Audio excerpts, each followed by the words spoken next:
Good morning, all. Hope you're having a wonderful day wherever you are. I've got my coffee and I'm sat on my bedroom floor ready to record a little reflections on 2024, intentions for 2025. I definitely want to do a separate video where I actually finalize these goals. I like to make a little Pinterest mood board every year. I haven't got around to doing it yet, but I thought I'd run you through my intentions for the year and it will give you a bit of backstory as to why I'm setting certain goals. So I've made some notes on my phone, so apologies if I keep glancing at this, but I thought let's start by reflecting on 2024. I've split it into two parts, so we got my lows and my highs for the year. And I thought, you know what, let's start with the lows. Let's get the bad stuff out the way. So my first low for the year was definitely starting the year in a really hard place. I was really depressed, very anxious. I was really not doing too good. I actually was signed off of work for 2 weeks as I was so overwhelmed and couldn't really function and needed the time off work to go back and produce good stuff. And I am doing so much better now, but the start of the year was so difficult. I was trying to rework a relationship which wasn't healthy, which wasn't serving me. The person was not treating me well whatsoever, and I've learned a tremendous amount from that situation. Obviously that must have contributed towards having that low period, but also being in the UK in dark, I don't think was very helpful for that time of year. I'm grateful to have learned a lot of lessons and to have that experience, because I think it made me prioritize myself a little bit more and helped me understand what a healthy relationship could or should look like. I think another low that I haven't gone too much into and still won't go too much into was leaving my last rental back in the UK. It was an incredibly scary experience and one that I never thought was going to happen. I had it happen a week before I was meant to move to Australia. It wasn't the plan for me to move home with my parents, but for my safety, I needed to, and it was a very stressful situation where I still had a lot of my stuff at the property before I was meant to move, so I couldn't pack as well, and it was, very traumatic. Thankfully, I had a therapist still at the time who I worked through that with and continue to work through with, and I'm really thankful to say that I think I've worked through a predominant amount of the trauma from that now, and I'm in a much better place. Like, even going into my next rental in a week or two's time, I'm feeling so much more positive. I don't have the anxiety I had moving into this one and finding new flatmates, etc. I think I just realised it was a one-off situation. It's not a reflection on me as a person, even though that was trying to be directed at me for what happened. It was an incredibly scary time and something I never thought I'd have to be a part of or witness, and just made me realise how temperamental some things can be and taught me a lot of lessons about trust and how people cannot be who you think they are. I think obviously another low was having to leave all my family and friends at home when I moved to Australia, especially the first few weeks of being here. I found tough not having my support network with all of that happening. So thankful for technology, so thankful for FaceTime, because that really was a lifesaver when I moved here. However, I miss them a tremendous amount and I can't wait to go home and see them at some point. I think not having them here this Christmas is a big learning curve, and I'm really excited to see how well I can craft having a solo Christmas, having that on my own, making my own traditions and learning to be on my own, like alone but not lonely. Another low for this year was not finding a career as quickly as I wanted to. It's something I thought I would have found faster, but didn't anticipate being as hard as it has been. I just feel a little bit disappointed in myself that I haven't managed to craft that opportunity, and maybe I should have put in more legwork before it came, even though I did start looking. It just was not as easy as I thought it was going to be, and something that I'm really hoping to work towards next year. I think my last one for this year as well, I haven't been very financially responsible this year. I made sure I had all the funds come out to Oz, but I didn't come out here with a massive amount of savings. I've got like a little bit of an emergency fund still, but I, on reflection, think maybe some of this behaviour was a bit self-destructive, and it's something I really want to heal going into the next year. Focus on paying off my overdraft, building an emergency fund, putting money aside to go fly home and see my family and fund a few other bits and travel. It's crazy what financial security can do to make you feel at ease. And I have a lot of empathy for anyone going through any financial struggles. I just have learned it's not something I want to put myself through. It's not a responsible thing to be doing. I need to learn how to do it and manage it better. And certainly I think reducing my salary, reducing my lifestyle has really helped. So I think those are all my lows. And so I thought I'd go on to my highs. So obviously moving to Australia was absolutely my top high for 2025. I'm so pleased I did it. I was so nervous about whether it was going to work out or not, but I couldn't be any happier living here. I love waking up and getting to explore Noosa each day. It's just so beautiful. It's exactly the country that I thought it was going to be, and exactly what I feel like I've needed that the UK has been missing for me. And it's made me more open-minded into potentially living in other countries and exploring my options elsewhere. Another high, massive achievement for me this year was I stopped therapy for the first time in 10 years. After working through that little bit of trauma when I moved out here, I really felt like I was ready to take a step back and leave therapy. I feel like I have all the stuff in my toolkit. I feel like I have the stuff to self-regulate. I definitely have had wobbles and periods where I haven't felt as strong, where I feel like maybe I could have needed support. However, I've survived and I've been fine, and I don't really feel like I get any more value from therapy at this moment in time, and I don't think I'm going to in the near future. I'm definitely not closed off to going back to it if I need to. Something starts coming back up, if something happens in my life where I feel like I need to. But I'm so pleased I've got to a point where I don't feel like I continuously need therapy to function. So I'm really proud of myself for doing that, and massive stride from where I started this year to where I ended this year. Kind of on a few of the therapy topics, I guess, I'm so happy that I've healed my codependence, especially with partners. I've really learned to become way more independent, comfortable in my own skin, do things for myself, and I've also gotten so much better at asking for help from others. As someone who was very independent but scared to ask for help, that's something that I found has been tough for me to work through, and I'm so proud and so happy that I've gotten to a place where I'm really comfortable with doing that, and it's just made me a happier, healthier, more regulated person. I just feel way more connected with myself. I feel like I'm so much better at setting boundaries, adhering to my boundaries, vocalizing when someone's stepping on one, when I need to walk away from a situation when people are no longer serving me, and embracing and really valuing those people who bring such good quality and joy to my life. I feel like I've really realigned not spreading myself across a lot of people and putting myself into quality time with the people that really matter to me. One of my highs for this year, completely unexpected, was falling in love again. I didn't think it was going to happen this year. I wasn't looking for it. It just happened. I wasn't actively searching for anything, and I don't think Jake was either. But when you meet someone who brings you so much joy, genuinely Jake is one of my best friends and then a partner, and every time I'm hanging out with him, it's just showed me what healthy, joyful love looks like, and I couldn't have been any more happy to have reopened my heart to experience that after the experiences I've had with previous partners, and something I didn't envision happening this year. I'm incredibly grateful to have Jake as my partner, incredibly grateful to have him as my family, as my close friend here. I really feel like he's only enhanced my experience of moving to Australia, and such a pleasant surprise of moving over here as well, especially so quickly.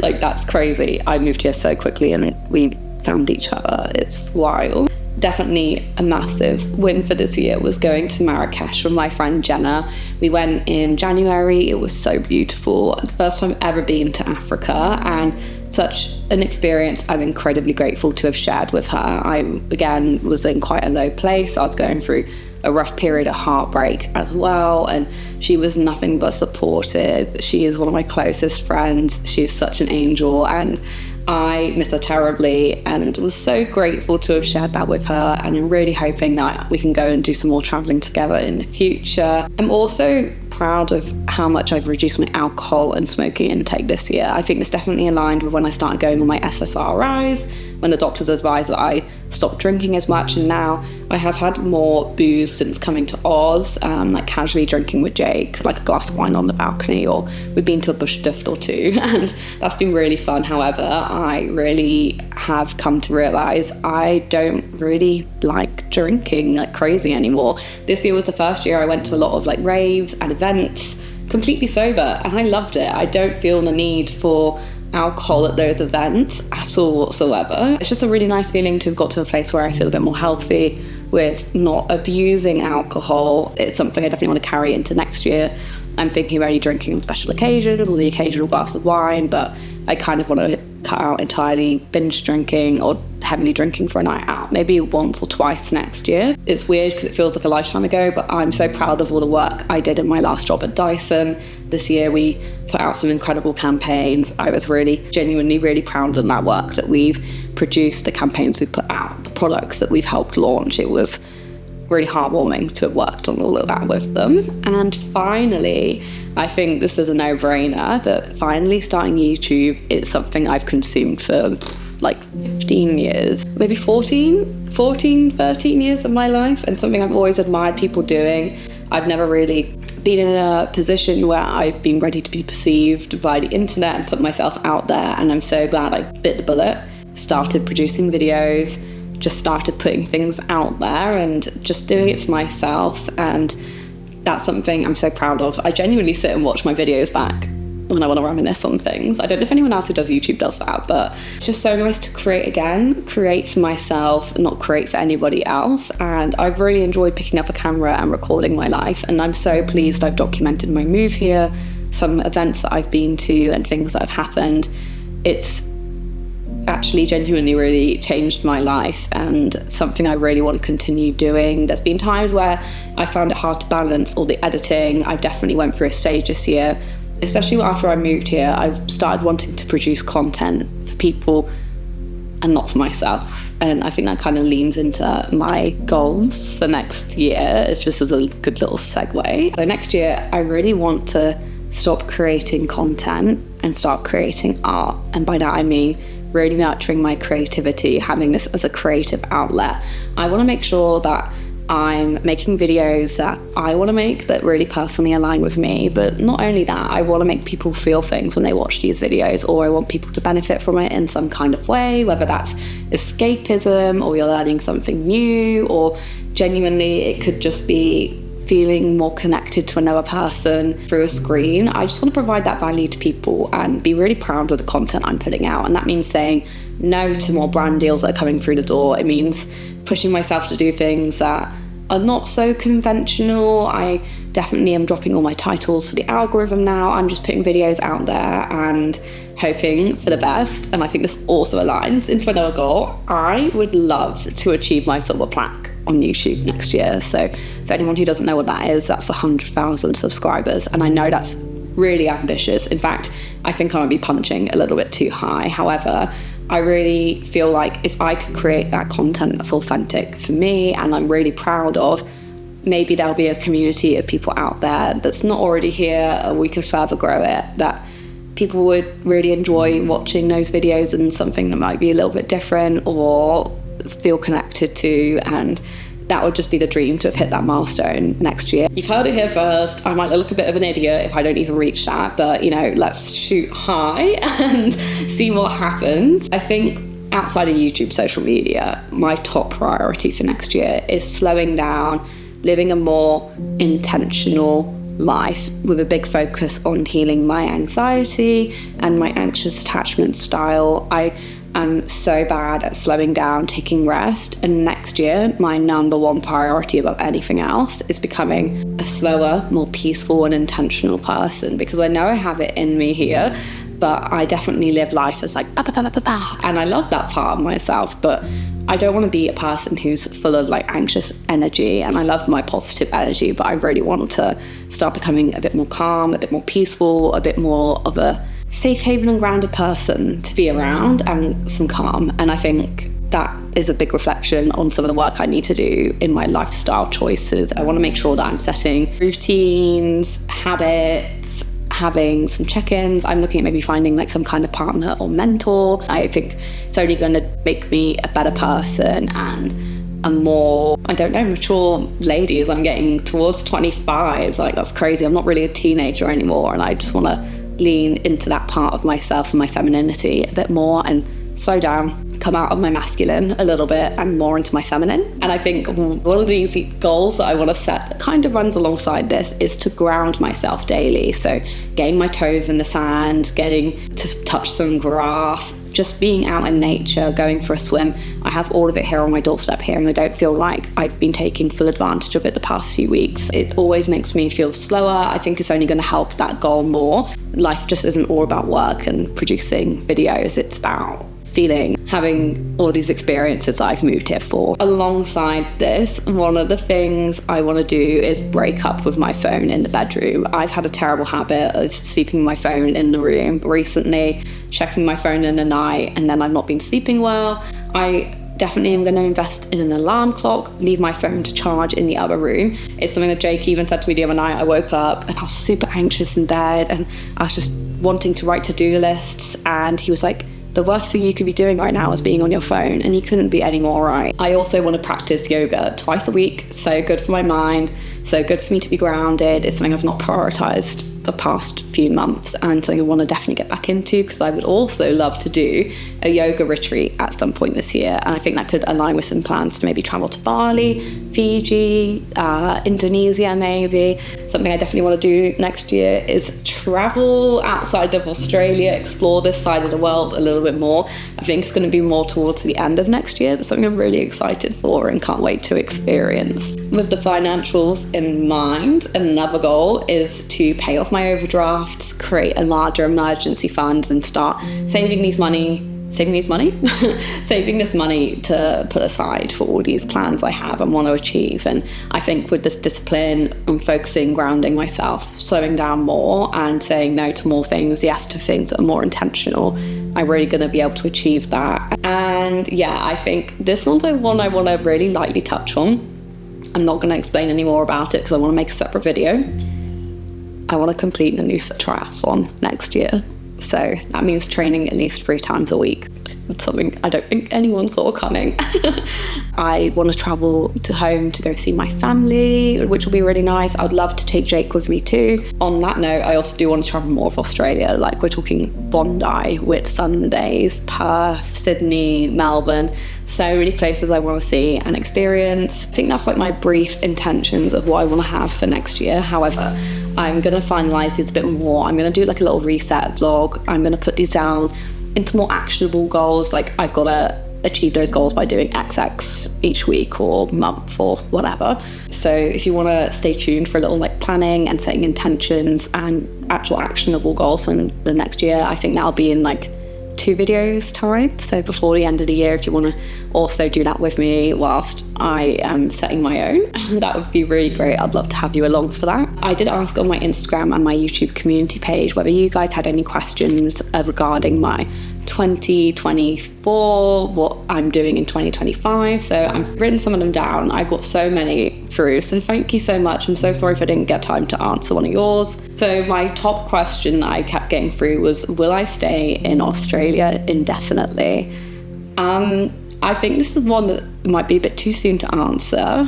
I would have to say it's probably a yes. I see myself thriving here and being way more happier than I am back home in the UK. I'm not saying Australia is definitely the place for me. However, I don't see a reason why it wouldn't be.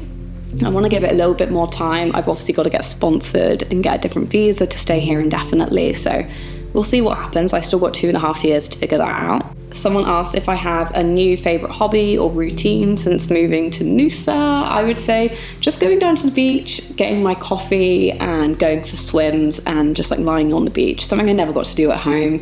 The thing I'm incredibly grateful to have here in Noosa and have as my routine is definitely that. Someone asked whether I had any plans to move from Noosa. I don't in the immediate future. However, I've only really planned a few months at a time at the moment. It just depends on employment. I think once I've gone off and explored a few other cities, a few other suburbs, a few little towns, I might have more of an indication of where I want to live. But for now, Noosa has everything I would love to have in a location. I don't want to move out of here before exploring a few other places. I do have some places in mind, but that's on the back burner for next year. I guess we'll watch this space and see what happens. I am moving into some new accommodation, which I'm so excited to take you guys around. Someone also asked if my friends and family are planning on visiting. We haven't had any definite plans. It's something that a lot of them have spoken about though. I think it really depends on finances and the amount of annual leave they can get off of work. In the UK, you really don't get much annual leave. 2 weeks is most people's annual leave for the year, and I don't really feel like that's enough time to get over the jet lag, fully experience things. So still a few moving parts. People definitely want to come over. It's just not being finalized. The things I will not be doing in 2025. I feel like that's such a good question. Thank you for asking that. I feel like a lot of this, again, links to some of my lows and intentions going into the new year. So, for example, saying no to more things, slowing down, not becoming as much of an anxious mess as I have been at some points this year. Also being more responsible in my finances. There's a lot of things and habits I really want to eradicate to live a happier and healthier life, and those are the things I don't want to bring into 2025. What was my favourite purchase for this year? My And Other Stories woven shoulder bag. I have gotten so much use out of. Probably my favourite purchase for this year. They don't sell it anymore, but for any of my UK friends, I'm sure you can find one on Depop or Vinted. What am I most excited for in 2025? I think I'm excited to grow more as a person, living a more rich life next year. That's what I'm really excited for, and rich in the sense of experiences, relationships, financial security, and happiness. The biggest lesson I learned in 2024 was, this is a really hard one to answer. I feel like I've had a lot I've learned the past few years, but I think the one that's resonated with me the most this year is, if your gut's telling you something's not right, it most definitely isn't right, especially when it comes to a person or an experience. I think take a step back, listen to that feeling and follow that intuition. Someone asked, this is really funny, so I'm gonna answer this one last, what it's like dating an Aussie. Honestly, it's the first time I've dated someone who's not English. It's been so much fun to have met Jake when I did, because I am such a curious person. He has really helped answer so many of my questions that I've had about living here, things that I've seen, trees, animals, birds, and he really feeds my curiosity. He's shown me some things I probably would have known about, and taken me to see some stuff that I've not really shared online, and I love just listening to him talk. The accent's fabulous, and yeah, it's nice to learn something so new from a partner. But yeah, I really need to get running to work. But thank you so much for watching this. I hope you all have a lovely Christmas and a wonderful rest of your New Year's if I don't catch you sooner. Catch you on the flip side. Bye.